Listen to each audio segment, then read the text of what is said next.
Para conocer un poco esta película tenemos que saber que, bueno, el argumento básico era el de un investigador que empieza a indagar en la historia de un hombre, un personaje muy extraño que se muda a una casa, a un castillo, donde ha habido un crimen anteriormente. Este personaje era interpretado por Lon Chaney, el famoso Lon Chaney que había hecho tantas películas relacionadas con el mundo de los monstruos, con El jorobado de Notre Dame, por ejemplo, y aquí encarnaba a un supuesto vampiro llamado Edward Burke, y que, bueno, tenía un aspecto realmente estremecedor.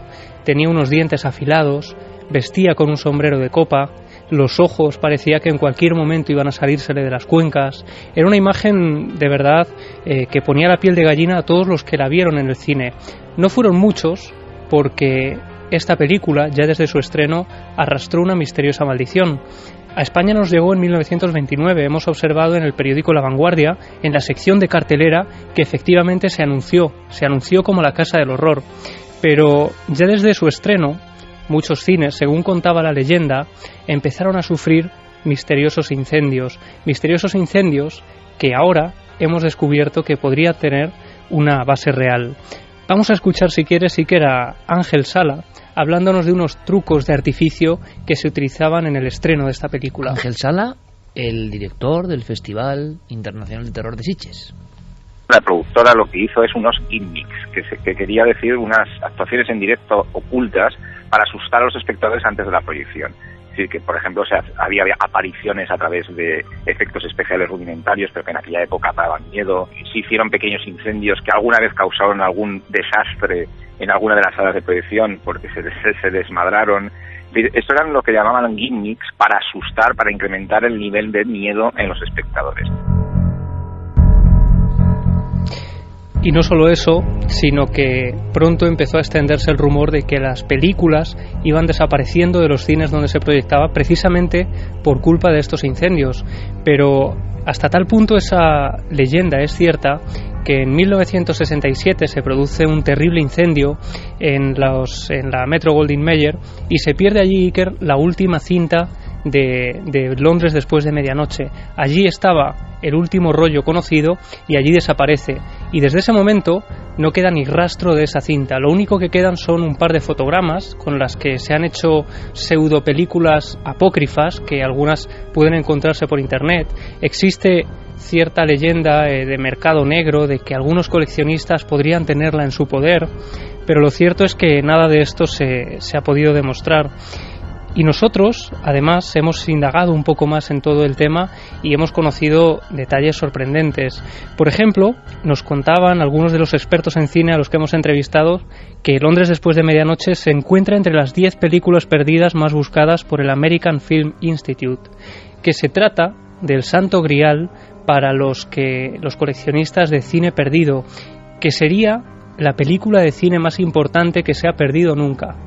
Y precisamente también por toda esta importancia de la cinta hay un detalle añadido, y es que aparentemente la cinta estaba maldita.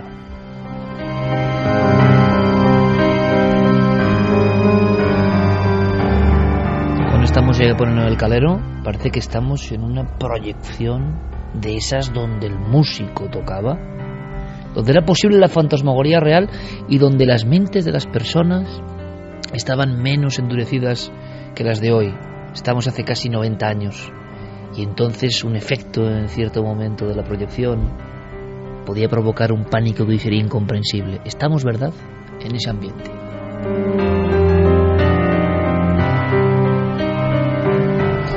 Y en España hubo gente que pudo verla, que tuvo que verla, ese rollo maldito, porque, bueno, según nos contaban también, duraba unos 75 minutos aproximadamente, blanco y negro, una película muda, iban surgiendo los personajes caracterizados. Nos relataban, por ejemplo, un detalle que yo desconocía, y es que Todd Browning, su director por ejemplo también de La Parada de los Monstruos y de otros films muy conocidos, era masón, y que intentaba dejar algunos mensajes en sus películas, mensajes relacionados con la masonería. En este caso lo que hizo fue jugar con cierta ironía con un tema un tanto oscuro, ¿no? Jugar con el tema del vampiro, como si se tratara de un mito en el que solo creían las personas más incultas. Intentaba, de alguna forma, hacer una crítica y hacer una película antiocultista, como él la describía. Quizá por eso, apuntaban algunos expertos con los que hemos hablado, le salió tan caro el juego.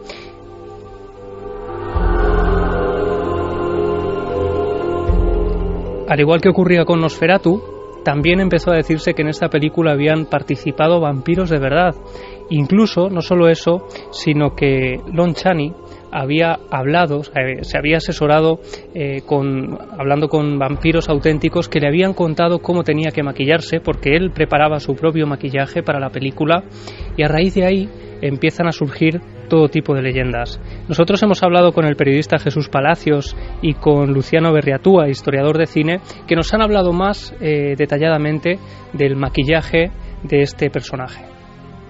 Además es muy curioso porque es uno de los primeros ejemplos de un tipo de fenómeno muy asociado al mundo del cine de terror, al mundo del cine de horror, que es esa teoría o esa idea generalizada de que las películas de terror pueden llegar a provocar actitudes violentas o crímenes reales en aquellos espectadores que son aficionados a las mismas. En este caso, como yo creo que hubieron más de uno, dijéramos que hubiera pues asesinatos, yo diría que paranoicos, vertidos con el Edward Burke o el vampiro de Lon Chaney. Y es que muchos aseguraron que ese maquillaje del que hablábamos de Lon Chaney propició que se cometieran ciertos asesinatos inspirados en esta película y en la figura de este vampiro llamado Edward Burke. Y tampoco es leyenda urbana, Iker. A lo largo de esta investigación he encontrado un recorte de prensa, 11 de enero de 1929, el titular dice «Tragedia en Hyde Park».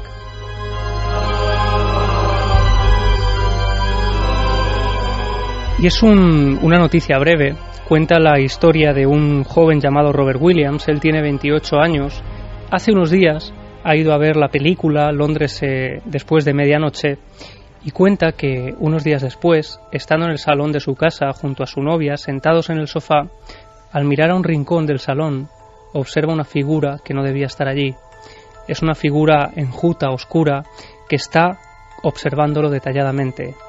Cuando lo observa, se da cuenta de que es Edward Burke, el terrible vampiro al que interpretaba Lon Chaney. Él dice que ese hombre con los dientes afilados, con su sombrero de copa, está mirándolo fijamente y haciéndole gestos con la cara.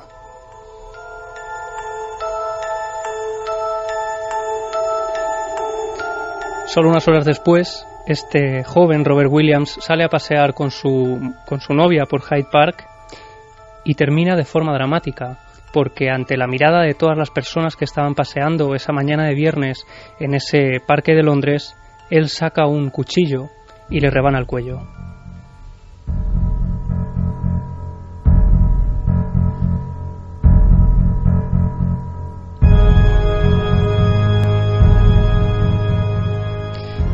Y como toda leyenda y de película maldita, en este caso no podía ser menos, se habló también de actores que cayeron en desgracia a raíz de la película, sobre todo pocos meses después del estreno.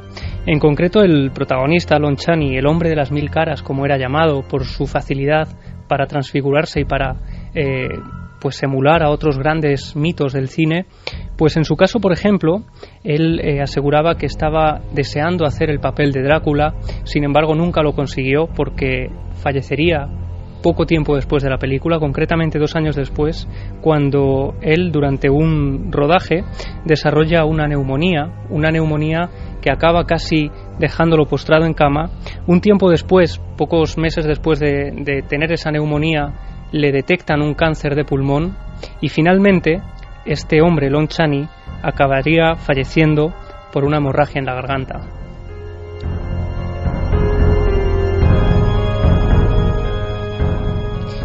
Y Edna Tichenor, otra de los personajes que aparecen en la película, otro de esos protagonistas de Londres después de medianoche, también desaparece al poco de hacer la película. Haría un film unos meses después, pero sería su último rodaje porque de ella no hay ni rastro. Hay incluso sitios en Internet donde los usuarios de los foros intercambian ciertos datos, determinados datos, incluso de listados telefónicos intentando localizar a esta mujer.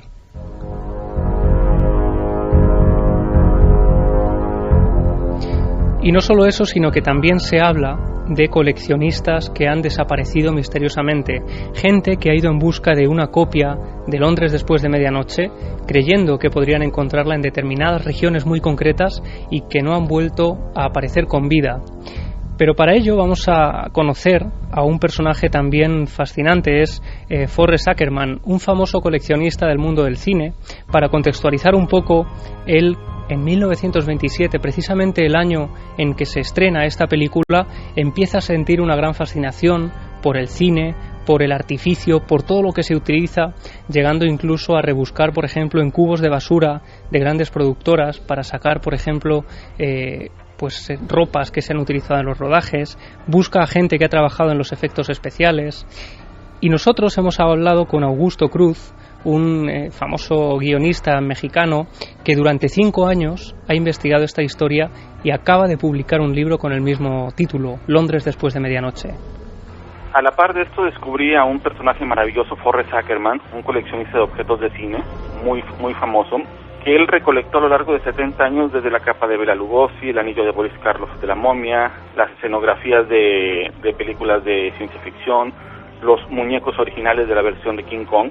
Entonces tuve oportunidad de conocerlo en Los Ángeles, él ya era muy grande, de 90 años, y de ahí me nació la historia de contar la búsqueda de esta película. ¿Por qué?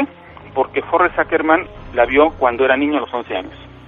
Esto lo convertía en la única persona con vida en haber visto una película de la cual no tenemos ninguna copia. Consiguieron los dientes de Lon Chaney y el sombrero de copa. Lo que sí se sabe es que Forrest Ackerman en los años 70 aproximadamente, en una reunión de la Sociedad del Conde Drácula, parece literario, pero así ocurrió, estando él, Robert Bloch y algunos autores de ciencia ficción, un joven llegó y dijo que había visto la película y que la había visto recientemente. Después ya no supo nada más del joven.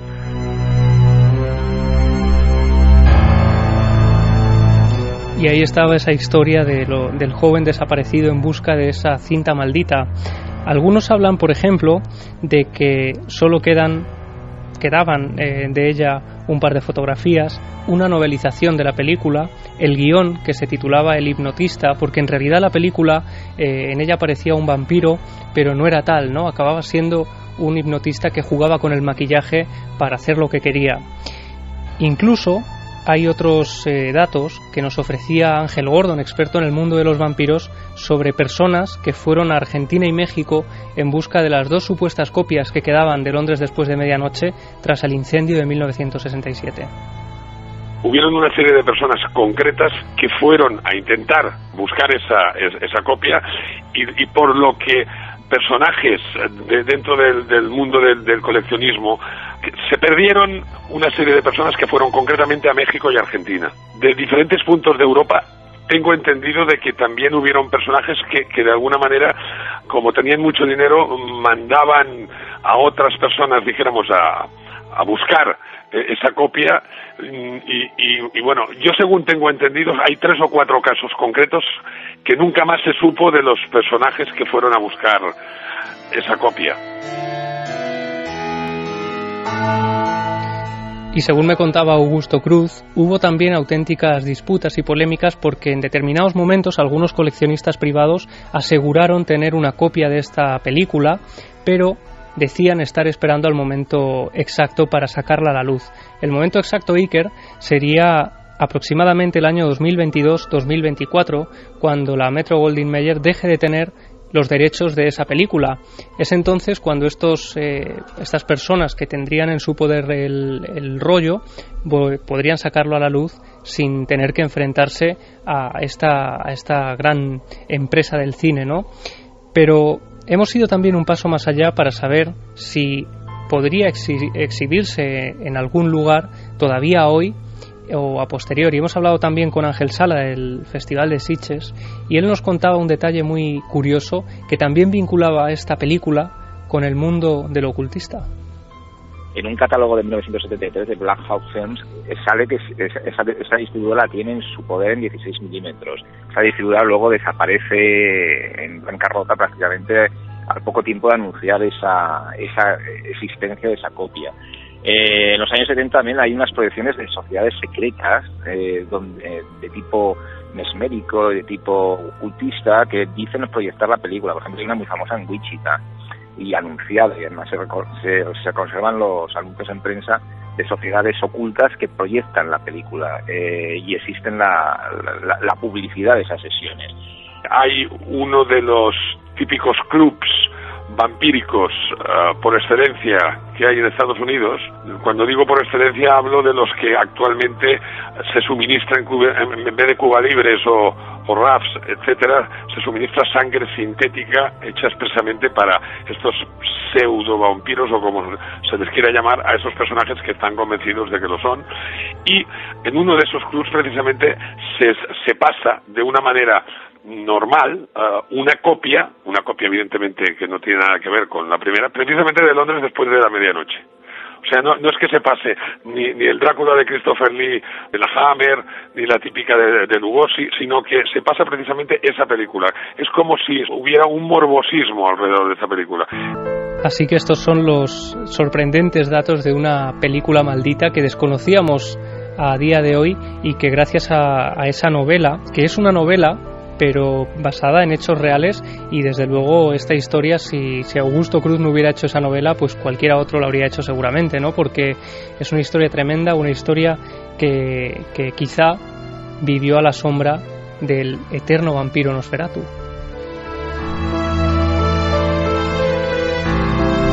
Aquí hicimos un programa sobre el impacto de Nosferatu, que es una de las pocas películas que ha generado tesis doctorales sobre el terror, ¿no? Y el estudio del terror en una población, ¿no? Contaba Luciano Berriatúa en un libro maravilloso, ¿no? Qué innovadores. Creemos que el marketing del cine es de ahora, ¿no? Esto que hemos visto de provocar fantasmagorías en una sala de cine, en aquel ambiente y en aquellos cines, tenía que ser tremendo.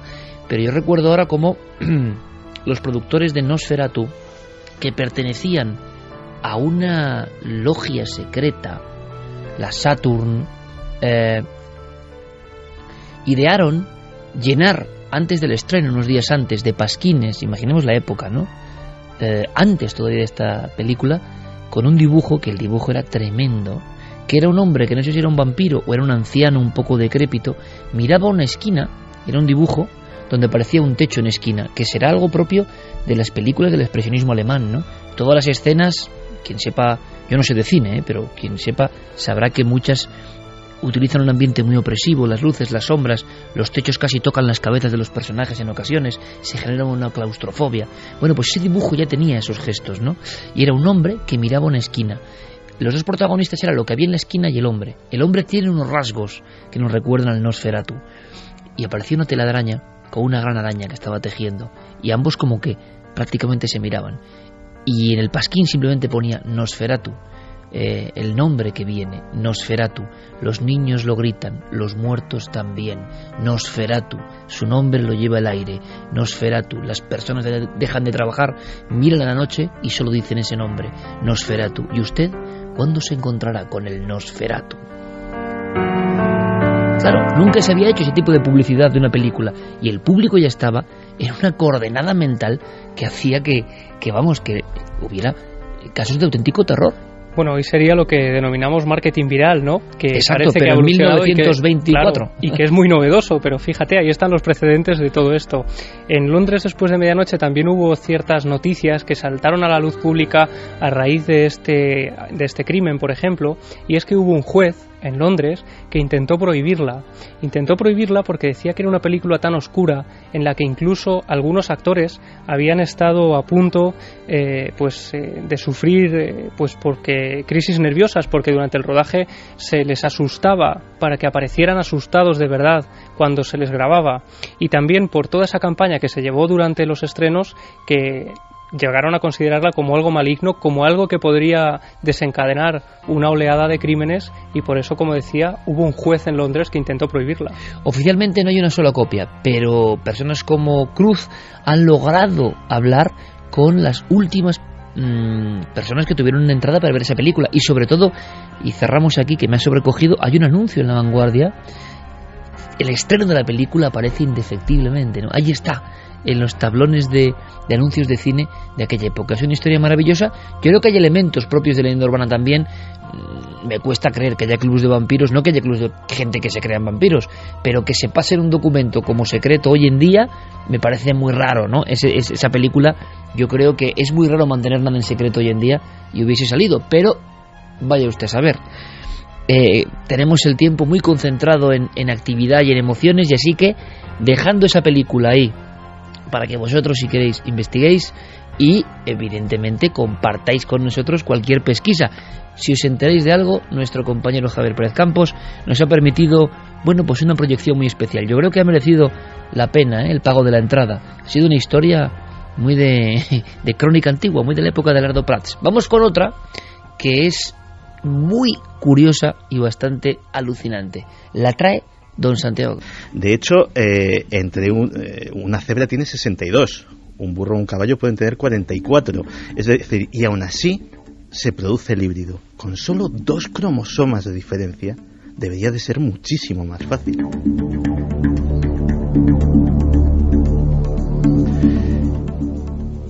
¿Y ha sucedido esto alguna vez?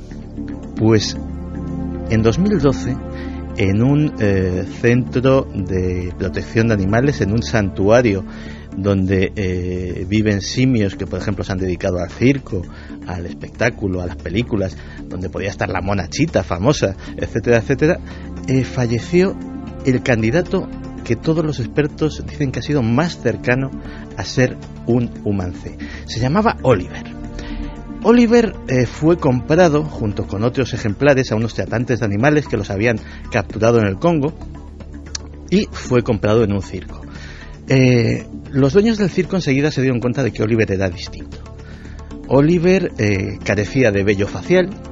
De hecho, se quedó calvo de la cabeza muy joven, o sea, tenía alopecia, una cosa que en general solo les pasa a los seres humanos. Y su comportamiento también era extraño. Empezó a ser muy extraño. Oliver fue exhibido por todo el planeta. Se hizo en Estados Unidos en los años 70 una celebridad, iba al show de Sullivan, salía en series de televisión, fue hasta Japón a hacer una gira donde le vieron millones de personas. ¿Y qué hacía tan especial a Oliver?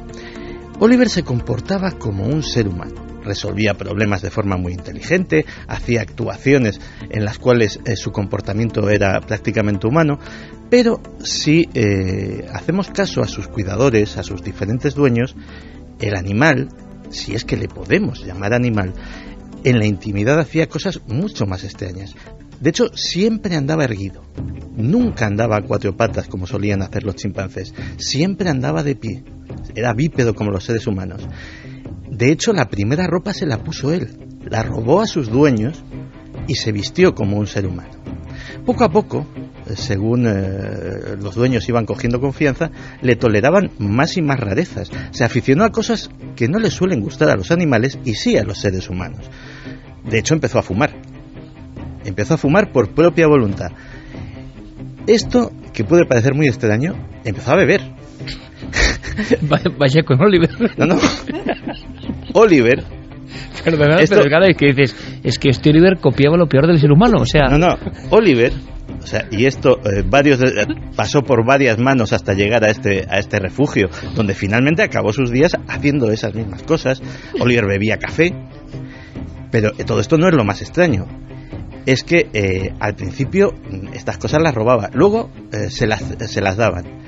Pero es que luego aprendió a hacerse cócteles y a fabricarse él mismo el café. Es decir, cogía la cafetera, la ponía en el fuego, se servía una taza, echaba azúcar y leche, se iba tranquilamente a su cuarto, ponía la televisión, se sentaba en un sillón y con su tacita de café contemplaba sus programas favoritos. Y os aseguro que esto no estaba pensado, pero estamos alucinando. Y decía, Santiago, No nos cuentes nada por adelantado. Sorpréndenos. Y estamos muy sorprendidos, ¿eh? Continúa, Lo más sorprendente de la historia todavía no ha llegado. O sea, el episodio de Oliver es muy sorprendente, pero todavía hay más. Finalmente, Oliver, pues precisamente por esta afinidad con los seres humanos, fue andando un poco de mano en mano. Tenía demasiadas similitudes en muchos aspectos y no todos sus dueños lo supieron asimilar del todo bien. A algunos les daba realmente miedo. Es decir, decían, era una persona, que tengamos en cuenta que además un chimpancé es 5 veces más fuerte que un ser humano. Es decir, era un ser que si te causa inquietud, realmente te puede causar muchísima inquietud. Se hicieron análisis genéticos de Oliver y se llegó a la conclusión de que había algo extraño en sus genes. De entrada, su ADN mitocondrial sufría una mutación, algo que lo hacía muy parecido al del ser humano. Incluso surgieron rumores que luego fueron desmentidos, hay controversia todavía sobre eso, de que tenía 47 cromosomas, uno más que los seres humanos y uno menos que los chimpancés.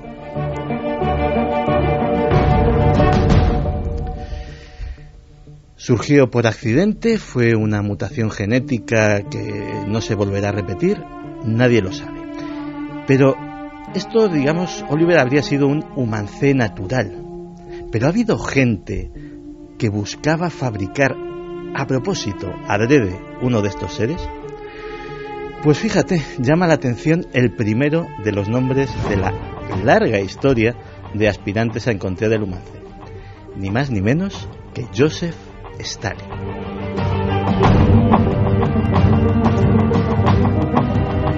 A veces llama mucho la atención, sobre todo si vemos casos a lo largo de la historia del siglo XX, la tremenda propensión de los dictadores a tener proyectos descabellados.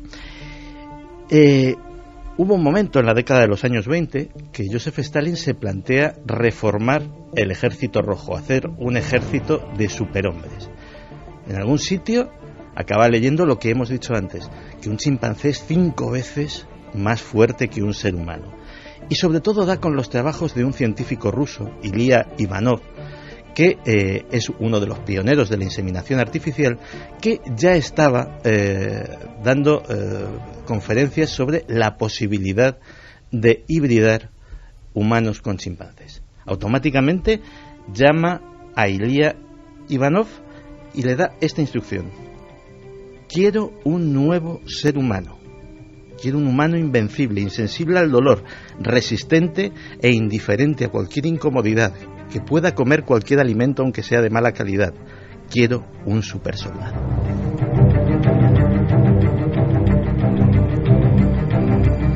En 1926 el Politburó da una dotación económica importantísima a Ilya Ivanov para que haga una expedición a África Occidental para llevar a cabo sus experimentos. Va con hombres, con armas, exploradores, cazadores, porteadores, monta una de las mayores expediciones que se ha visto en África y en su campamento se dice que hace experimentos extraños. Ha capturado muchísimos chimpancés, muchísimas hembras, y dicen que las está intentando inseminar con semen humano.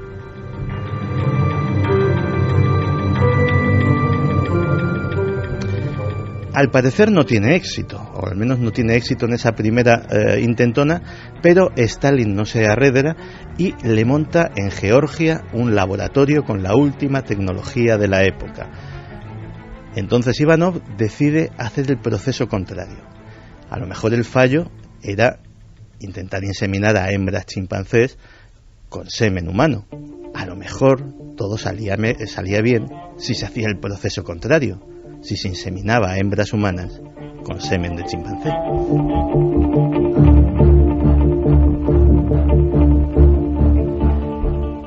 Decenas de voluntarias fueron tratadas con los procesos de inseminación artificial de Ivanov.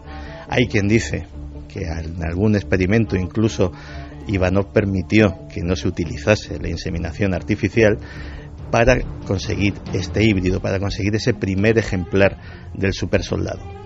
Pero el tiempo pasaba y Stalin se impacientaba, y Stalin no era un tipo con mucha paciencia, así que finalmente se hartó de Ivanov y lo deportó a Kazajstán, donde murió en 1932 a los 61 años.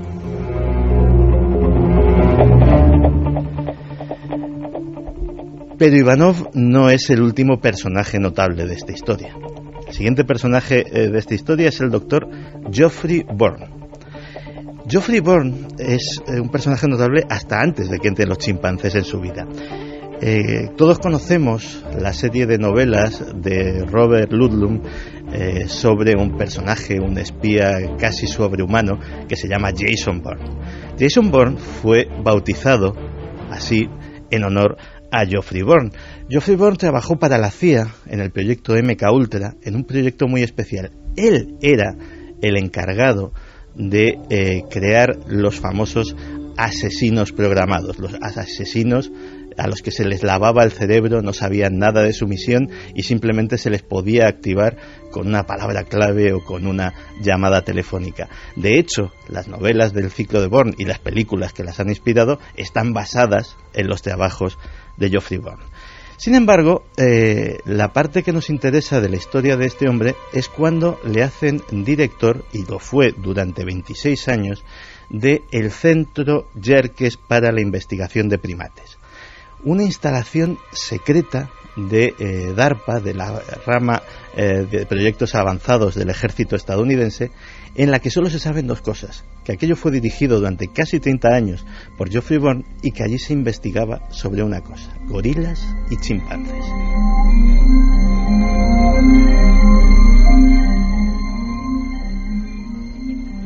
Del Centro Yerkes han surgido muchos rumores y muchas leyendas, desde las que hablan de chimpancés que se intentaban entrenar para pilotar aviones de combate, desde chimpancés y gorilas que se intentaban entrenar para ser soldados o potencialmente que pudieran utilizar armas, de cruces y de creación de nuevas razas de simios que fueran cada vez más inteligentes, aplicación de drogas a los simios para que fueran más inteligentes y por tanto más propensos a ser utilizados militarmente, y finalmente un artículo del 29 de agosto de 1976 del Sunday Times.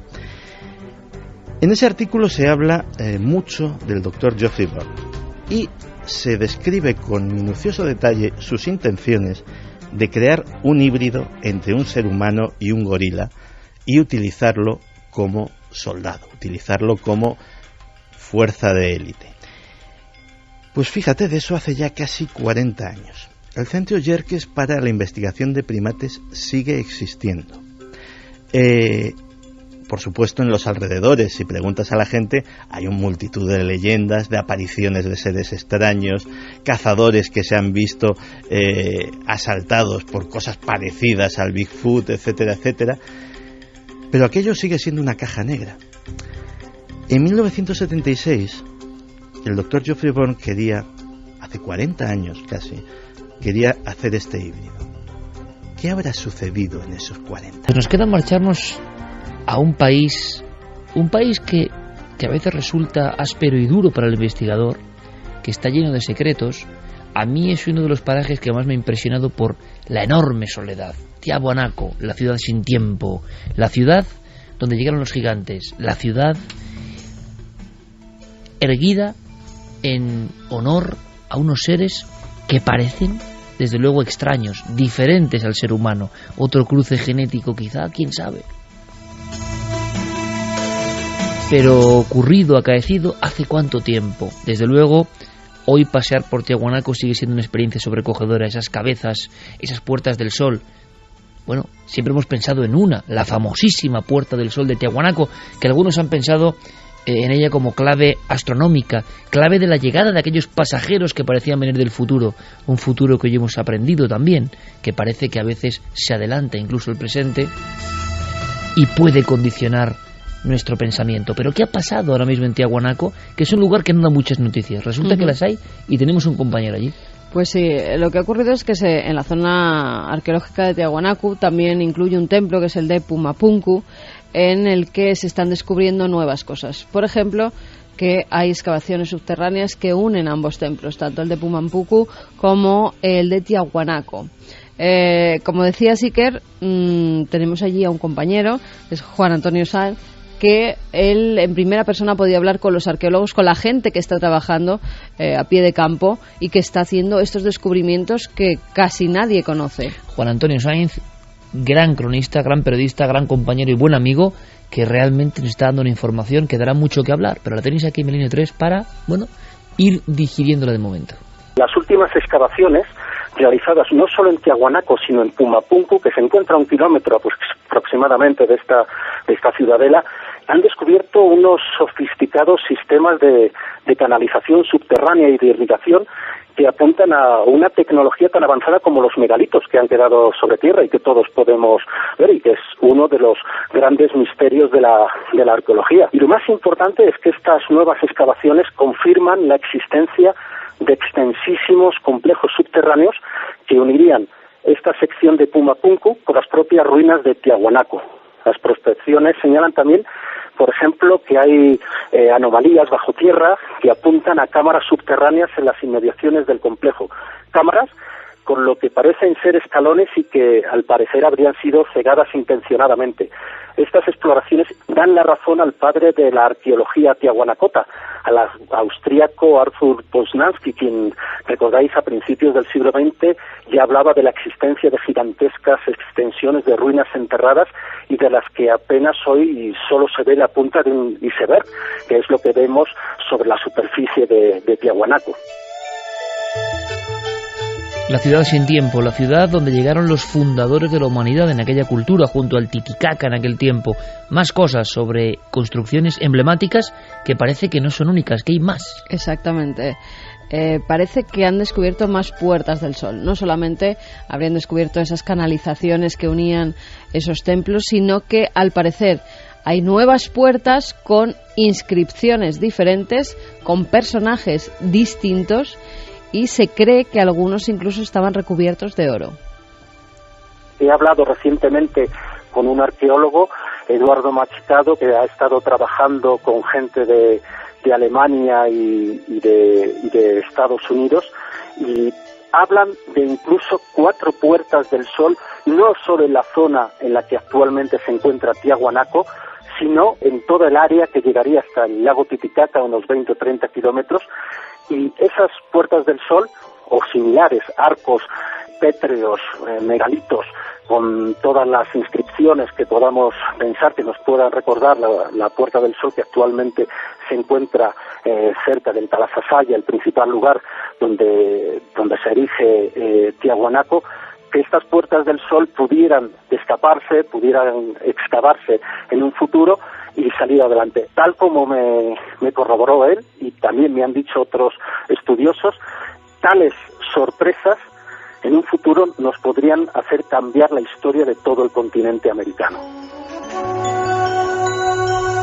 Son nuevos descubrimientos, nuevas puertas, donde no dicen los arqueólogos dónde están localizadas, porque todavía no tienen ni los permisos gubernamentales ni tampoco el dinero para realizar esas excavaciones, pero ya sí se sabe y ha salido a la luz que han encontrado pues algunos de esos ídolos de los que te hablaba, y que Cieza de León en el siglo XIV, cuando llega allí y pasa por Bolivia, porque se sabe que incluso ve Tiahuanaco, ya describe esos ídolos pétreos y describe también cómo algunos brillaban como el sol porque estaban recubiertos de oro.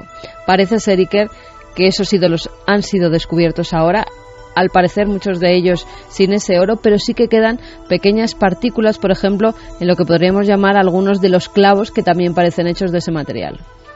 Se han encontrado restos cerámicos que apuntan a una identificación entre Chavín de Guantar, entre la cerámica que había en Chavín de Guantar y la de Tiahuanaco.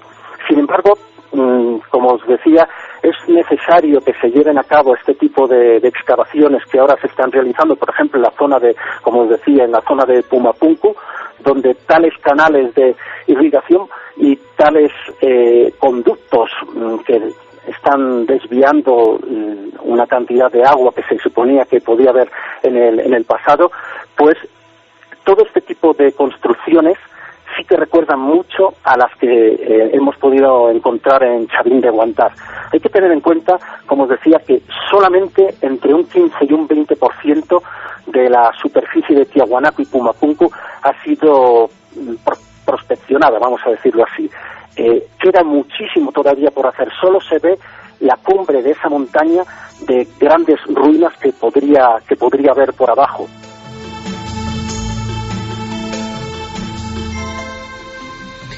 Pues la verdad es que esperaremos esas crónicas. Gracias, Juan Antonio, de verdad, por estar ahí donde está la noticia, en ese lugar, que uno puede maravillarse con los ídolos, con las cabezas clavas que llaman allí. Pero he tenido la oportunidad, de verdad, importante, de pasearme prácticamente a solas por Tiahuanaco, a 4.000 metros, y de estar allí un día observando aquellas ruinas en aquella soledad. Y eso es lo que se queda, ¿no?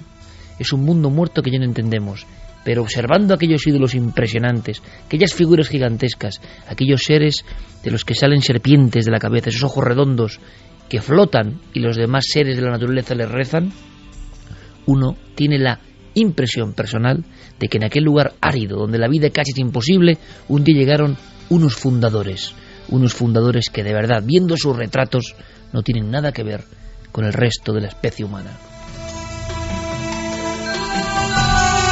Yo me estoy imaginando que hay algún que otro mensaje suena. Santi, hasta mañana, compañero. Pues mañana más, con el humanoide del Casar y con muchas cosas más. Y con un montón de cosas. Y un día hablamos de Oliver, en la tele incluso igual, quién sabe. Somos capaces de eso y de mucho más. Vamos. Javier, hasta mañana, compañero. Hasta IFF, mañana. no cuento más, va a ser asombroso. Clara, hasta mañana. Hasta mañana. Fermín, Noel, gracias. Carmen, hasta Besos. mañana. Sed muy felices. Precrimen funciona. No, esto no era publicidad de la cadena SER. De hecho, yo creo que este corte no es ni mucho menos la primera vez que lo ponemos. Es un corte de Minority Report que, la película, como todos sabéis, habla de una división de policía que es capaz de prever los crímenes antes de que sucedan. Todo eso lo hemos hablado durante todos estos años pues como algo que era técnicamente posible, como algo que se podía hacer mediante tal o cual sistema, que era teóricamente, pero hoy Diego Marañón nos va a contar que esto no es teóricamente posible, sino que a lo mejor se está haciendo en algún sitio. Pero antes de saludar a Diego, hoy es un día raro, hoy es un día extraño, así que en vez de Fermín Agustí, que lo dice siempre, dilo tú, Javier. Bueno, pues que a las 3:10 de la madrugada somos Trending Topic. La verdad que era un tema candente y esta es la muestra. Hombre, pues mira, mi primer Trending Topic. Enhorabuena. Enhorabuena a todos. Pues Diego Marañón, buenas noches. Hola Santi, buenas noches, ¿qué tal estáis? ¿Qué me cuentas? ¿Que esto del precrimen ya se está haciendo? ¿Que no es ya cosa de ciencia ficción o de lucubraciones de futuristas? Bueno, como dices, llevábamos bastante tiempo hablando de ello, pero al final siempre parecía un poco utópico todavía, ¿no? Parece que ese futuro que Philip K. Dick había imaginado en ese relato corto suyo, en Minority Report, en 1956, nada más y nada menos, era un poco inalcanzable. Pero resulta que esta semana hemos conocido que ese futuro está más cerca que nunca, porque al parecer el Departamento de Policía de Chicago, eso es lo que decían los titulares, ya utiliza un modelo informático de predicción para identificar a los individuos que tienen una mayor probabilidad de cometer delitos violentos. ¿Y qué se desprende de todo esto? Bueno, el resultado de esos cálculos que está haciendo el Cuerpo de Policía de Chicago es una lista negra, tal cual suena, que se guarda en el más absoluto de los secretos, con más de 400 personas que han sido identificadas por una especie de algoritmo informático como futuras y potenciales amenazas para la seguridad. Fíjate, Santi, que hasta ahora 60 de esas personas que hay en la lista han sido ya visitadas por agentes de policía en su casa para hacerles llegar un mensaje claro e inquietante. Ese mensaje es: estás siendo vigilado.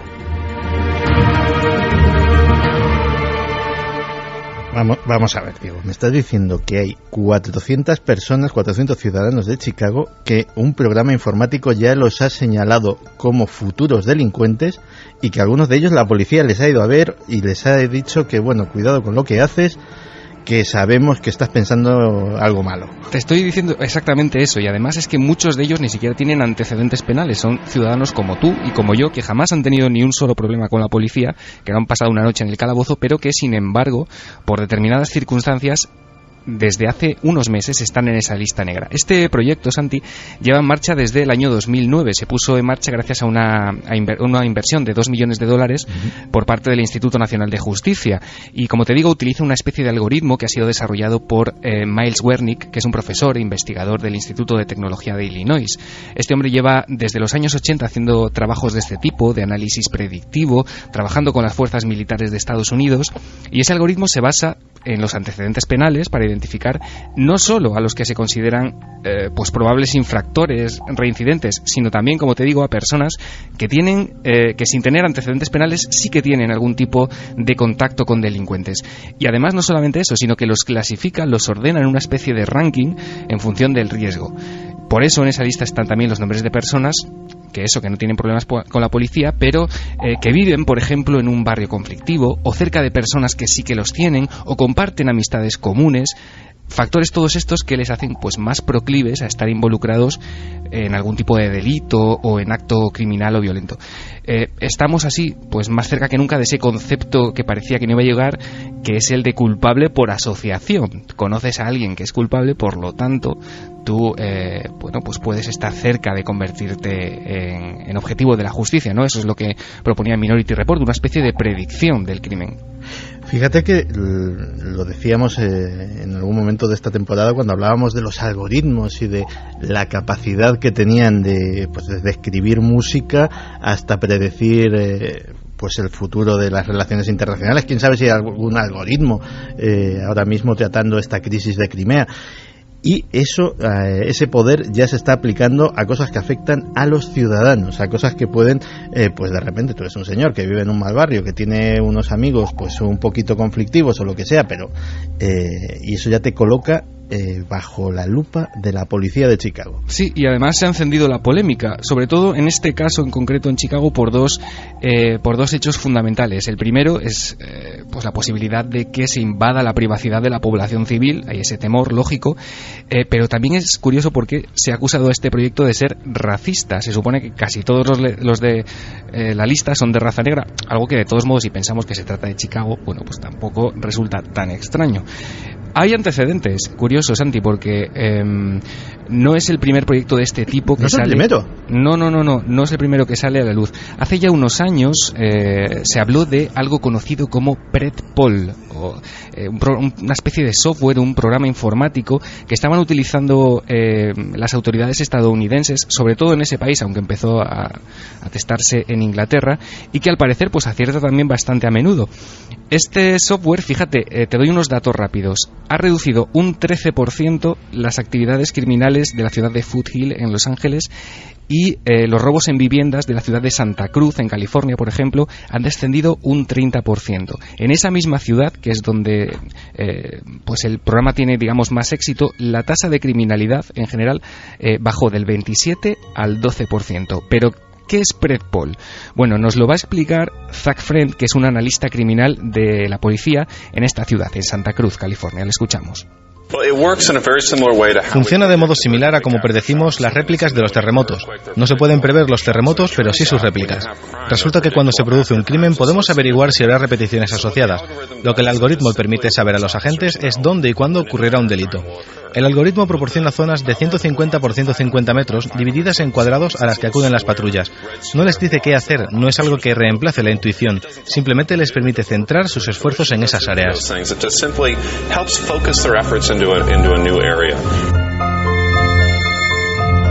Pues suena bastante increíble. En este caso no se enfoca tanto en los ciudadanos como que señala una cuadrícula y el programa dice aquí va a pasar algo, no sé exactamente qué, pero esto tiene muy mala pinta, ¿no? Sí, efectivamente, son cuadrículas de unos 150 metros por 150, entonces lo que hacen la policía es, a partir de los datos que proporciona el programa informático, envía coches patrulla, por ejemplo, y con esa visibilidad de la presencia policial en ese barrio, se supone que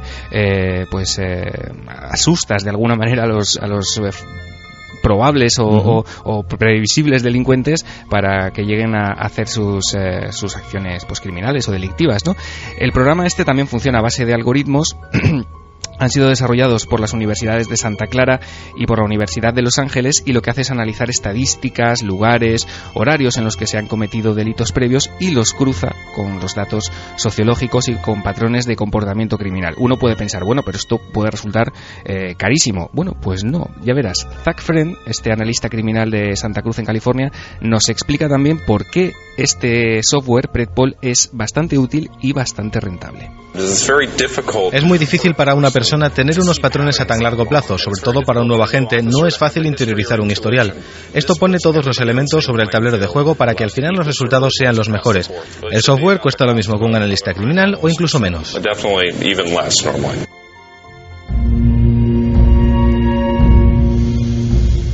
Pues fíjate que en un debate lo hablábamos, que estos algoritmos y estos robots podían ir quitando puestos de trabajo a la gente. Los analistas criminales no tienen que estar de muy enhorabuena en Estados Unidos, ¿no? No, no lo parece. Además es que se está extendiendo a una velocidad impresionante. Hay otros softwares, de los que a lo mejor hablamos en algún otro momento, que ya se están utilizando en más de 70 ciudades de Estados Unidos. Softwares bastante similares a este, que se dedican, pues a, por ejemplo, hay uno que se llama, te lo digo solamente este, Santi, Shot Spotter, que lo que hace es detectar mediante micrófonos en una ciudad, por ejemplo, recoge el ruido ambiente y si detecta algo parecido a un disparo, envía esa señal a la policía y depende de la zona donde se haya escuchado ese disparo, se activan las cámaras de seguridad más cercanas y se intenta localizar al sospechoso antes de que se dé a la fuga. Este sistema, como te digo, ya está en más de 70 ciudades de Estados Unidos y, ojo, porque está siendo admitido como prueba en diversos juicios. Pues caramba, digo, muchísimas gracias. Habrá gente que le parezca muy bien todo esto y que todo lo que vaya en beneficio de la seguridad de la gente, pues obviamente es beneficioso para todos, y habrá alguno que pensará que todo esto es el primer paso de una vigilancia del gran hermano por parte de robots. Todo solo lo dirá el tiempo. Pues sí. Por cierto, que vamos a pasar a uno de los nuestros. Hoy hemos hecho el test a un personaje muy querido en la nave, ¿no? Muy querido en la nave y que además está de actualidad esta semana. Luego explicamos por qué. Vamos a escucharlo. Uno de los nuestros. Buenas madrugadas. Identifíquese, por favor. Juan Villa Herrero. Juan Villa, artesano máximo. Pues nada, mira, estoy rellenando moldes. Yepa, ahora. Esto parece plutonio. Casi lo tenemos, ya está. Emergiendo. Muchos productos químicos y bueno. Yepa, ahora. Esa está un poquito más templadita ya. Todo rápido, claro. Luego hay que ponerle pelo. Yepa, ahora. Uno entra a robar en casa de Juan Villa y tiene que ser terrorífico, ¿no? Porque... Y nada, de repente mezclamos dos cositas y venga, rápido, vamos, ole, ole y... ¡Ole, ole! Ole. Es uno de los códigos del programa. Yepa, ahora. ¿Eligió usted al misterio o el misterio le eligió a usted? Pues de todas que me eligió a mí, seguro. ¿En qué ocasión lo ha sentido más cerca? Pues yo creo que de forma natural siempre me han interesado mucho estos temas, ¿no? Desde pequeño ya estaba dibujando monstruitos, naves espaciales, sin tener mucho conocimiento, ¿no? Y poco a poco me fue picando la curiosidad de una manera muy natural, ¿no? ¿Cuál es su enigma predilecto? Sobre todo me interesa mucho, aparte de que me interesa cantidad el espacio exterior y todas las noticias que están ahí relacionadas, ¿no? La criptozoología me apasiona. Indíqueme un lugar mágico al que siempre querría volver. El yacimiento maya de Tikal, en Guatemala, me fascinó. Soy mucho de ponerme en situación en los lugares que voy, ¿no? Me encanta recrear, imaginar cómo hubiera podido ser la vida ahí, pero realmente en Tikal me sobrepasó de sobremanera, fantástico. ¿Y uno al que jamás regresaría? De momento puedo decir que regresaría a todos. ¿Somos producto del azar y la evolución o hay algo más? Pues yo para mí lo tengo, porque claro, tiene que ser una mezcla, no puede ser única y exclusivamente de ninguna de las dos. ¿Qué hay más allá de la muerte? Para mí tiene que ser algo tan fundamental y tan primigenio como el propio nacimiento, ¿no? ¿Teme la llegada de ese momento? No, para nada. ¿Supersticioso? Con depende de qué cosas, sí. La verdad es que sí, un poco maniático a veces, sí. Dicen que todo gran proyecto ha de dar sus primeros pasos en un garaje. ¿Usted qué opina? Pues que me viene al pelo. Porque aparte de en los años de adolescencia estar trabajando y modelando en un trastero, el primer taller que tuvimos fue con otros amigos y era un garaje chiquitín donde estábamos experimentando, pintando, modelando sin cesar todo el día, ¿no? En su caso, ¿el efecto milenio venía de serie? pues yo creo que viene de serie, viene incorporado, ¿no? Y la verdad es que es un gusto ahora formar parte de esta gran familia, porque antes todas estas inquietudes estaban ahí, pero quizás no las tenía igual de encauzadas. Imagine que le pido que me encuentre una pieza concreta en su almacén. ¿En serio sabe dónde está todo? Yo creo que podría decir casi en un 95% que sí, a fin de cuentas son mis criaturitas, ¿no? Más o menos las tengo localizadas, sí. ¿Es la nave del misterio el último reducto televisivo de los artesanos? En cualquier momento esto hubiera sido una apuesta muy, muy valiente y muy extraña, ¿no? Pero hoy por hoy, con el panorama no solamente televisivo, sino con el panorama actual, realmente es una apuesta excepcional. ¿Cuál es la pieza que le ha dado más guerra en todos estos años? Podría destacar quizás la exposición de chamanes que hicimos. ¿Y la pieza que casi no llega a plató? Nos pasó con la reproducción de Abraham Lincoln, ¿no? La estábamos terminando de pintar el mismo día de ir a plató a rodar. El caso es que yo estaba agotado porque no había dormido nada en un par de días y excepcionalmente me monté en el transporte con la escultura. El caso es que de regreso empezó a nevar, bueno, tuvimos un accidente, no pasó gran cosa, pero fue un follón, así que Abraham Lincoln se lleva la palma, sí. Acaba de producirse el desembarco extraterrestre. ¿Para cuándo el desembarco faraónico? ¡Wow! Egipto. Ahí la habéis dado. La verdad es que es una de las culturas que más me fascinan, ¿no? Tenemos que hacer algo, lo que pasa es que hay que hacer algo que esté a la altura, muy potente, ¿no? Y diferente a todo lo que ya existe, claro. Más de un año después, la gente sigue pidiendo una gira con la exposición de Cuarto Milenio. ¿Cómo recuerda aquellos 3 días? A día de hoy me sigo emocionando muchísimo. Para mí fue una experiencia absolutamente increíble, sobre todo porque yo creo que conseguimos algo muy, muy, muy complicado. Creo que conseguimos llevar un poquito de la esencia de la nave del misterio a la gente y creo que estaba en el aire, se palpaba, se mascaba. Y eso todos los que estábamos allí lo sentíamos. ¿En qué cree Juan Villa? Pues sin duda una de las cosas en las que más fe tengo es en el potencial humano. ¿Cuál ha sido el fregado más grande en el que se ha metido? Podría decir por redundar que la exposición realmente fue una cosa espectacular, ¿no? En apenas 3 días, como imagen os puedo contar que me quedaría en plena calle centro de Madrid, en plena calle Hortaleza, por la puerta de acceso no nos entraban las piezas más grandes, que eran una calavera de Estella gigante y un toro de guisando. Cortamos el tráfico, bajamos con nuestros trastes y la gente se bajaba de los coches para hacer fotografías, ¿no? Por lo insólito. Si piensa en su infancia, la imagen que aparece en su memoria es... En mi pueblo donde nací, en Luarca, en el pequeño cine que ahí había, recuerdo de haber visto la película de La historia interminable, ¿no? Y me fascinó aquel imaginario de seres y de posibilidades fantásticas. ¿A quién le encantaría haber conocido? El artesano, el escultor que estuvo tallando la esfinge de Gizeh en Egipto, ¿no? Imaginaros cómo tuvo que ser ese momento que ha pasado tan tremendamente a la historia, ¿no? ¿A qué tiene miedo? A las atrocidades del ser humano. ¿Un libro y una película? Voy a elegir el perro de los Baskerville y películas, podría decir Cristal Oscuro, El laberinto, otra vez La historia interminable. Un pintor y un músico. Me apasiona Kandinsky, Vasily Kandinsky. Y un músico, aunque suene muy clásico, pero yo lo conocí desde pequeñito, y es Mike Oldfield, ¿no? Acabemos con un vicio confesable. Yo creo que puede ser guardarlo todo, porque la verdad es que si venís aquí al taller, me encanta guardarlo todo, no solamente, lógicamente, las piezas terminadas de atrezo, pero cualquier cosa, me resisto a tirar un palillo, una rueda, una impresora vieja, siempre me gusta guardar todas estas cosas. Gracias por su colaboración. La identificación ha sido completada con éxito. Desde este momento puede considerarse de forma oficial y por méritos propios uno de los nuestros.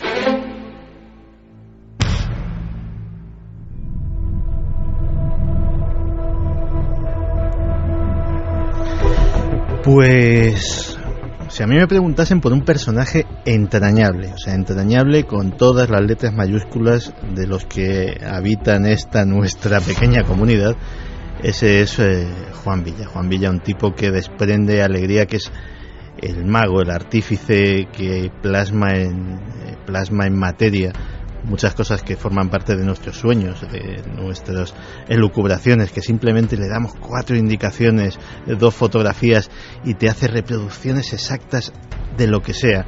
Y un tipo con una calidad humana extraordinaria.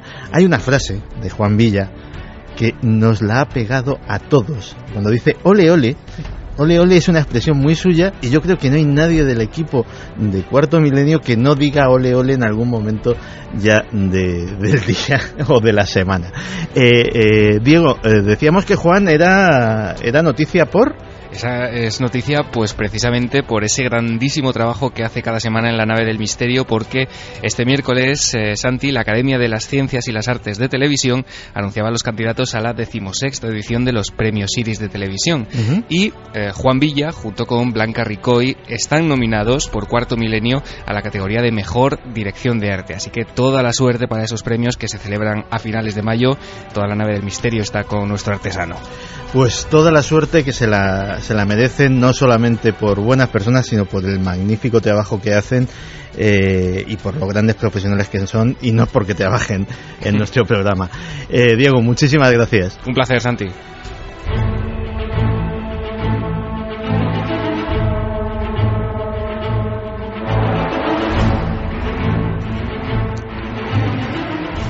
A ver, Javi.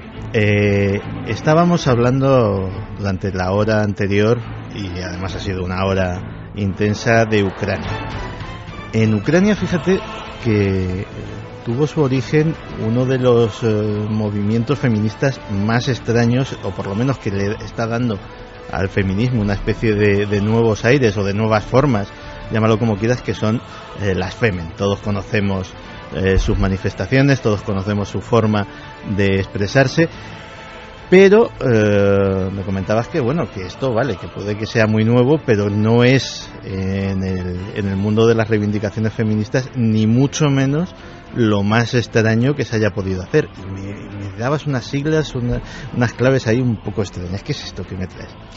Pues sí, tenemos que viajar, Santi, a 1968, una época convulsa en la que en Estados Unidos la mujer, el papel de la mujer, estaba viviendo un momento complicado, ¿no? De hecho, por las calles de Nueva York se repartían manifiestos feministas que decían cosas como: la mujer está reprimida, la ideología patriarcal lo abarca todo, la mujer está deshumanizada, sin recursos, solo puede aspirar a un trabajo de mecanógrafa y a cambiarse el apellido de un hombre, su padre, por el de otro hombre, su marido.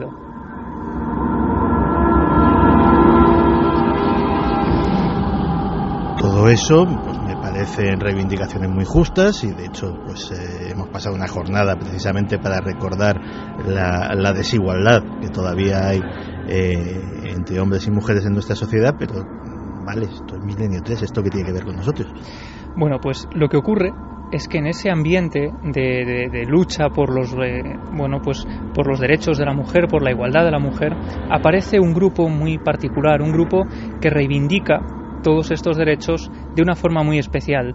No hace manifestaciones al uso, no hace boicots como se hacían habitualmente, sino que empiezan a recurrir a la magia y a las maldiciones para intentar llevar a cabo sus obras.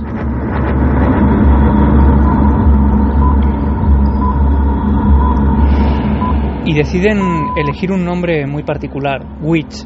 Witch, que bajo el nombre en el que se esconden estas mujeres, bruja en inglés, se esconde a su vez un acrónimo, efectivamente, que significa Conspiración Terrorista Internacional de las Mujeres del Infierno. ¿Pero terrorista? Bueno, eso es lo que ellas decían. En el fondo, a lo que ellas iban era que las brujas fueron las primeras mujeres perseguidas, ellas decían las primeras víctimas de la historia, las primeras oprimidas, y ellas querían reivindicar ese espíritu, el espíritu de la bruja, pues como una forma de poner a la mujer en el lugar que merecía, ¿no? Precisamente para eso, ellas utilizan esas armas, los conjuros, los hechizos mágicos para conseguir sus propósitos, anuncian el retorno de las brujas.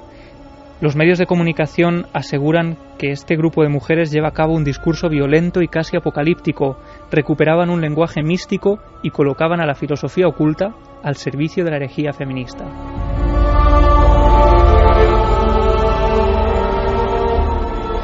Y tenemos que imaginar, Santi y Clara, una escena.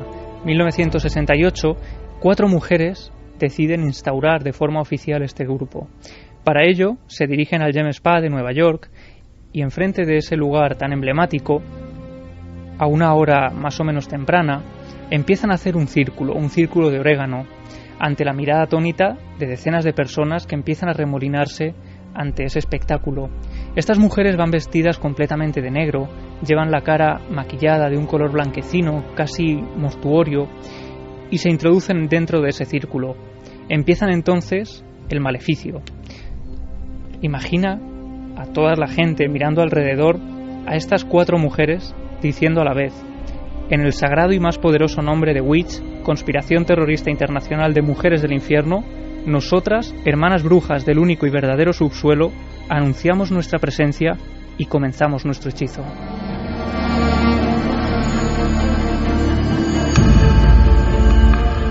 Y aprovechan para maldecir entonces al juez Huwaki, un hombre que estaba apresando a mujeres que se manifestaban públicamente. Ellas decían que este hombre estaba llevando a cabo una caza de brujas.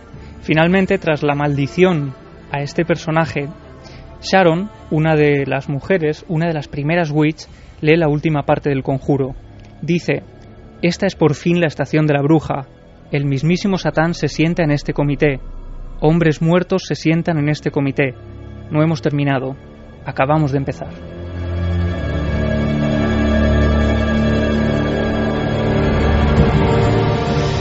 Y puede parecer que en realidad estas mujeres estaban haciendo un papel para aparecer en los medios de comunicación.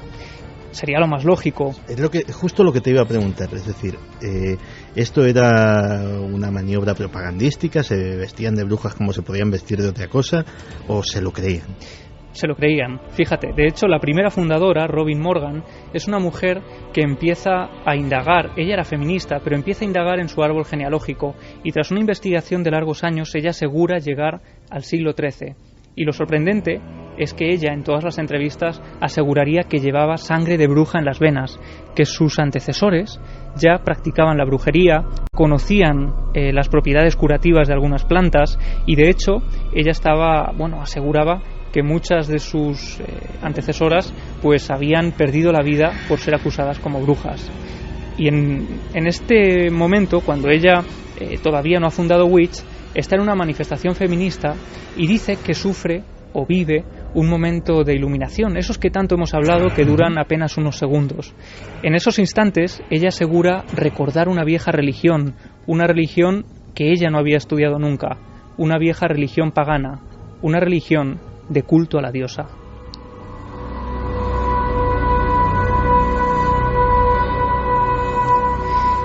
Y es entonces cuando esta mujer, Robin Morgan, decide agrupar a una serie de mujeres que se consideran brujas para llevar a cabo estas reivindicaciones. En varias entrevistas empieza, claro, el fenómeno se hace tan popular que los principales medios de comunicación quieren dar con ellas. Lo sorprendente es que no todos lo consiguen y que existen fotos contadas de estas mujeres, hasta tal punto que algunos medios bautizaron sus apariciones como apariciones fantasmales. La revista New York Times Magazine llega a utilizarlas en portada para hablar de la historia brujeril en Estados Unidos, es decir, que empiezan a tener una gran importancia. En solo un año, porque sus actuaciones duran poco más de un año, pues llevan a cabo todo tipo de actos, ¿no? Entre otros, por ejemplo, entregaban una serie de panfletos, de manifiestos, entre los que pedían a las miembros, a las personas que formaban parte de Witch, que utilizaran todo tipo de elementos rituales, como los gatos negros, las velas, los cánticos, las hierbas, el vudú, los trozos de uña, los círculos venenosos o los mechones de pelo, como una forma de reivindicar y de conseguir sus objetivos.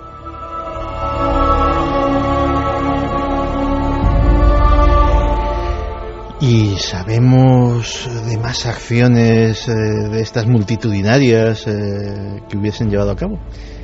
Una de las que más repercusiones ha tenido a lo largo de los años y que ha sido recordada porque de ellas hay muy poca información es el acto que llevaron a cabo en contra del sistema financiero. Deciden reunirse para atentar contra Wall Street, deciden mandar una maldición a Wall Street y se reúnen en la noche de Halloween del año 68, de 1968. Estas mujeres, un grupo de mujeres enlutadas, decide reunirse frente a la sucursal del Chase Manhattan Bank y cuando cae la noche empiezan el aquelarre. Lo que el diario Rat describió como estas mujeres, con los ojos cerrados y las cabezas agachadas, invocaron un hechizo de las brujas argelinas mientras anunciaban el próximo hundimiento de la bolsa. podría parecer algo anecdótico. Sin embargo, a mucha gente le supuso un auténtico quebradero de cabeza cuando al día siguiente la bolsa cerró con una caída de 6,5 puntos. Me lo temía.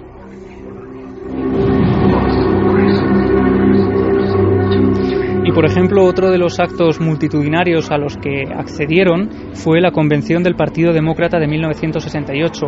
En aquella época y en aquella convención en concreto, el partido estaba dividido por la guerra de Vietnam. Había un ambiente muy convulso en la sala. Y hay un momento en el que en medio de las discusiones, una puerta, la puerta que hay al final del palco, se abre de par en par dando un fuerte golpe. La gente se gira y se queda horrorizada cuando descubre que paseando por el centro de la sala está Sharon Krebs. Ellas no lo saben, pero es miembro de Witch, es una persona que forma parte de estas brujas modernas, y lo que hace horrorizar a las personas, al público que está allí, es que sobre una bandeja lleva la cabeza de un cerdo.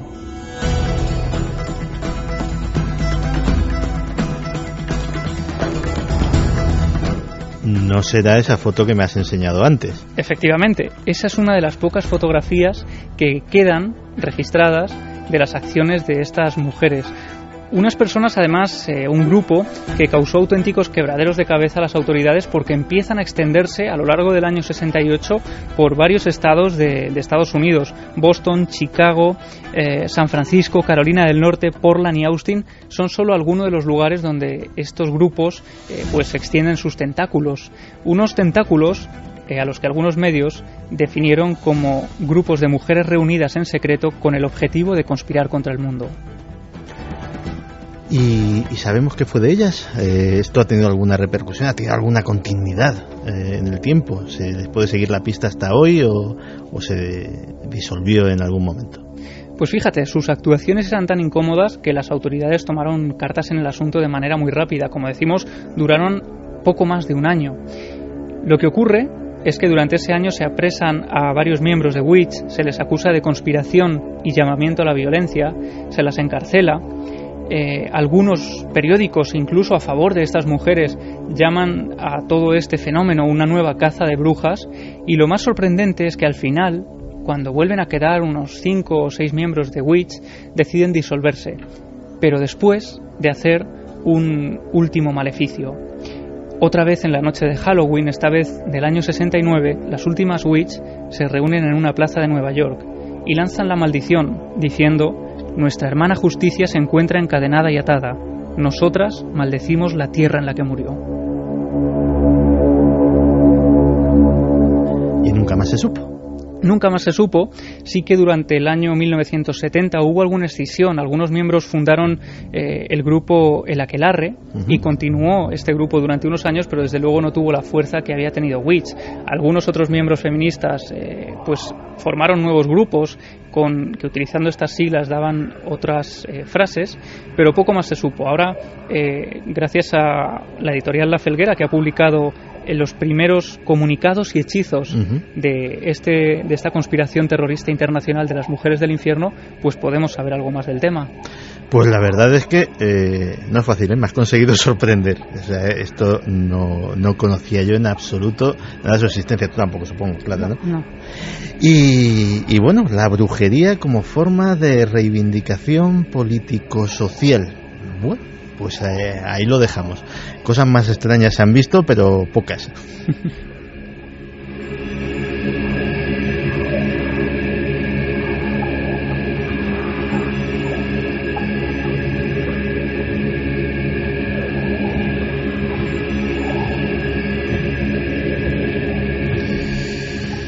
Y esta noche es de esas noches en que parece que los hados se conjuntan para que prácticamente todo lo que hablamos tenga algún tipo de lo que llamamos los periodistas de una percha, de un precedente en las noticias.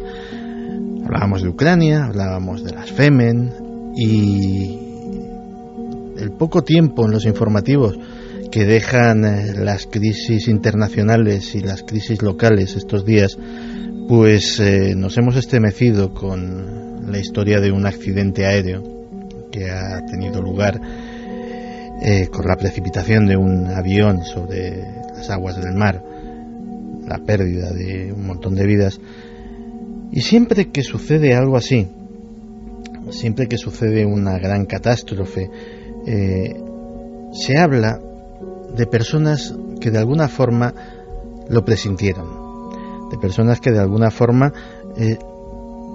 sabían que algo iba a suceder.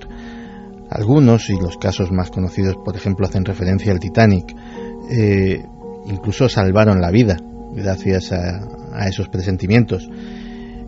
Otros no tuvieron tanta suerte, y otros, como sucedió por ejemplo en la llamada catástrofe de Aberfan, cuando prácticamente una montaña se precipitó sobre un colegio lleno de niños, pues no hicieron caso de los sueños premonitorios que tenían esos pequeños los días antes de que sucediese la tragedia.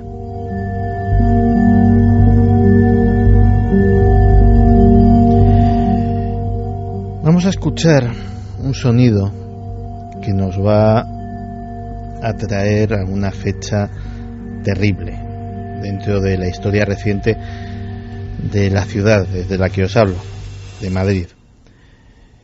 Sucedió en el aeropuerto de Barajas, cuando el día a día normal, el ir y venir de los aviones, de los pasajeros, se vio interrumpido por algo inesperado y terrible. Fuerte explosión a la Terminal 4 de Barajas. Vamos a activar los colectivos. Ha sido el avión que se ha estampado. Silencio en radio si no es urgente. Al Aeropuerto Internacional de Barajas. ¿Ha explotado un avión? Tenemos un 75 en Barajas. ¿Qué es un 75? Un avión que ha explotado. Negativo simulacro. Recibido plan rojo. Activamos plan rojo. Explotaba la hostia. Manda para allá todo el mundo. Suspende todos los servicios. Sí, eso dice. No atentado ni nada, ¿no? ¿Tenéis el Billy que ha explotado? Yo no he desayunado ni he comido. Es un avión de Spanair que lleva 160 y tantos pasajeros. Por la hostia que se ha metido, atención, sí. Van a necesitar todo. Se está centrando igual que el punto que entramos. Era el 20 de agosto de 2008, el vuelo 5022 de Spanair, que cubría la ruta entre Madrid y Gran Canaria, un McDonnell Douglas MD-82, sufrió un accidente inmediatamente después del despegue. Hubo una importante pérdida de vidas, concretamente 154 fallecidos. 18 personas resultaron heridas y salvaron la vida de forma casi milagrosa, habiendo ocupado algún asiento de ese avión. Pero, Clara, a pesar de lo trágico del asunto, hay otras historias. También aquí hay un componente que hemos extraído de tu archivo, un componente que nos habla de esas premoniciones, de esos presagios de que algo terrible podía estar a punto de suceder. Sí, claro, porque cuando ocurren estas cosas, evidentemente, lo primero de lo que se habla es, por supuesto, de las víctimas, de la situación en la que quedan. Luego se hacen las preguntas, ¿no? ¿Qué ha pasado? ¿De quién es la culpa? Pero pocas veces se indaga en una especie como de limbo, de pensamientos, de situaciones que se han producido en las horas y en los días antes, que a lo mejor tienen que ver o pueden tener alguna relación con el accidente, y sin embargo sus protagonistas no son conscientes hasta que de repente se encuentran con la tragedia, ¿no? Y para muestra de esto vamos a traer dos testimonios muy interesantes esta noche. El primero es la protagonista de esta noche. La primera se llama Marta. Ella era azafata de Spanair cuando se produjo el accidente, y aunque ella no estaba en el avión, tenía que haber estado. Vamos a luego explicar por qué, ¿no? Marta tenía un sueño desde niña, un sueño que se le repetía con cierta frecuencia, lo que técnicamente en el estudio de los sueños se llama un sueño recurrente, hasta que incluso este sueño se llegó a incorporar en su vida de una manera increíble, ¿no? Es decir, lo asimiló como el sueño de siempre, ¿no? Tenía sus variantes, pero el desenlace era siempre el mismo. Y ella misma nos lo va a contar.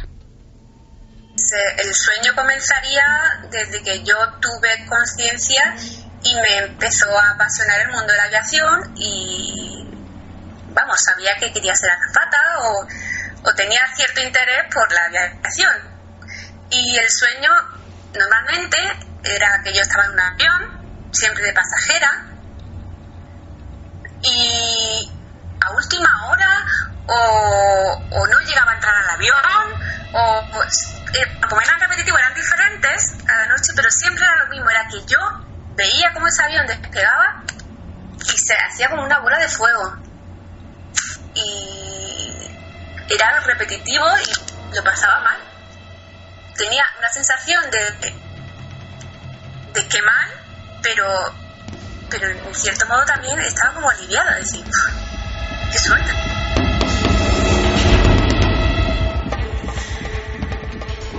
Fíjate que yo soy el primero que cuando he tenido un sueño presuntamente premonitorio, de una forma un poco inconsciente me he dedicado a desafiarlo. O sea, no hablo de mi experiencia personal, pero caramba, Marta tiene mérito teniendo ese sueño prácticamente, no sé si a diario, pero con muchísima frecuencia, haber seguido empeñada en su carrera de azafata, ¿no? Sí, esto es una de las cosas que a mí me sorprendió y que le pregunté, digo, ¿cómo es posible? Porque muchas personas habrían desistido en esa vocación y habrían a lo mejor tirado por otra rama, ¿no? Y la explicación tiene mucha lógica. Marta procede de una familia en la que su abuela es precisamente una de las primeras azafatas de España, de esas primeras promociones, y claro, Marta era de un pueblo, es de un pueblo pequeñito, y entonces veía todas esas vivencias, escuchaba a su abuela hablar, su abuela se había casado en el extranjero, había conocido otros lugares que Marta deseaba conocer, y por eso siguió fiel en su empeño, acabó su formación, es más, se fue a vivir a Londres, estuvo viviendo largos años en Londres para aprender bien inglés y echó numerosos currículums en diferentes compañías. Y curiosamente, cuando la llaman para incorporarse a Spanair, fue justamente 6 meses antes, poco más, poco menos, del accidente.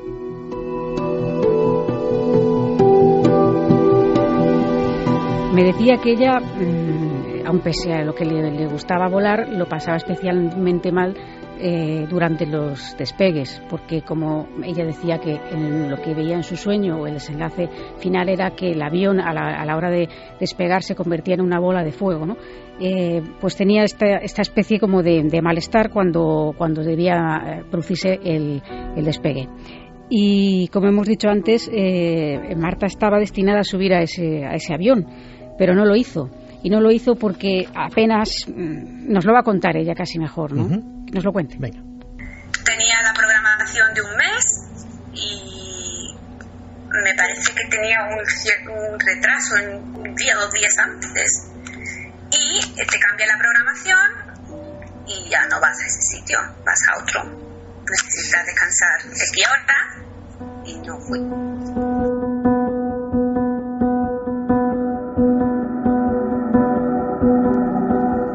Estas programaciones se hacen con antelación, ella lo ha explicado, tenía una programación prácticamente de un mes vista de los vuelos que tenía que tomar. Y ella pues finalmente no realiza ese vuelo, realiza otro, y de hecho se entera durante mientras estaba volando de vuelta, al volver pues se entera de lo que ha pasado, ¿no? Y supongo que la noticia devastadora, ¿no?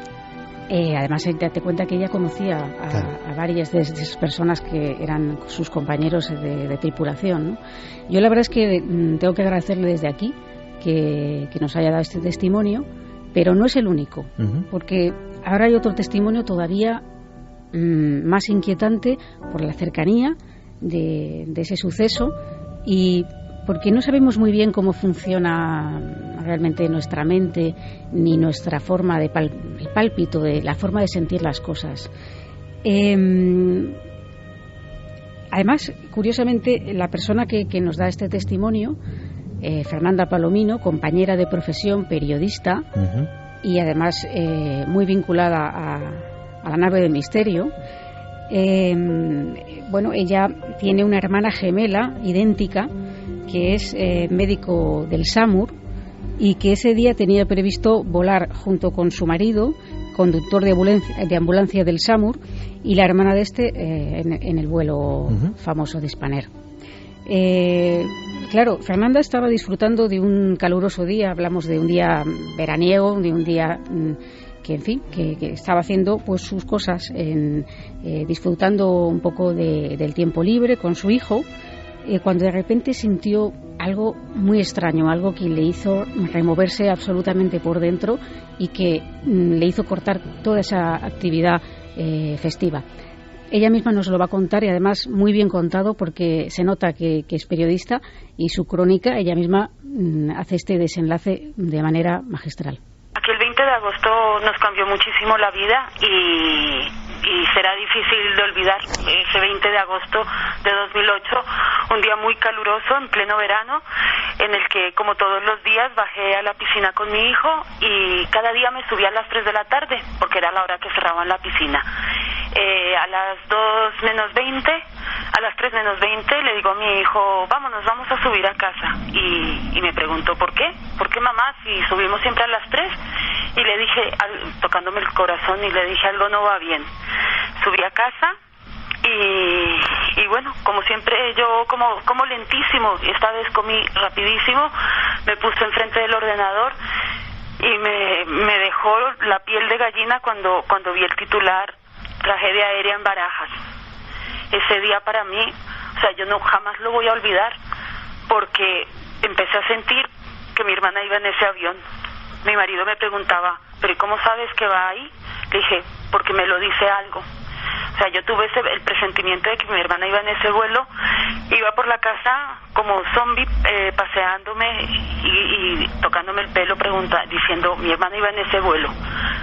Pasó una hora y de repente sonó el teléfono y era mi hermana diciéndome que iba en ese avión, pero que estaba bien. Y bueno, no es la primera vez que como gemela me ocurren estas especie de premoniciones. Ya te digo, de primerísima mano. Sí, pero ella quizá en ese momento no estaba preparada para hablar, estaba todo muy reciente. Y ahora que ha pasado un tiempo, pues Fernanda nos ha contado esto.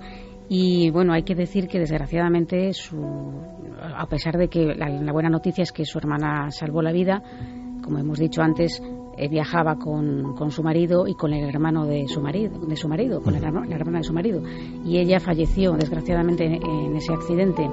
No es la primera vez que le ocurre presagios relacionados con su hermana, digamos, de Fernanda hacia su hermana, porque en cambio su hermana hacia Fernanda no tiene ese tipo de vivencias, ¿no?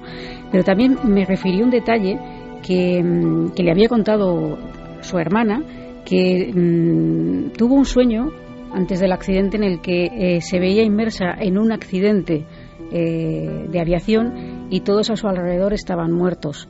Únicamente ella era la que se salvaba de todo aquello.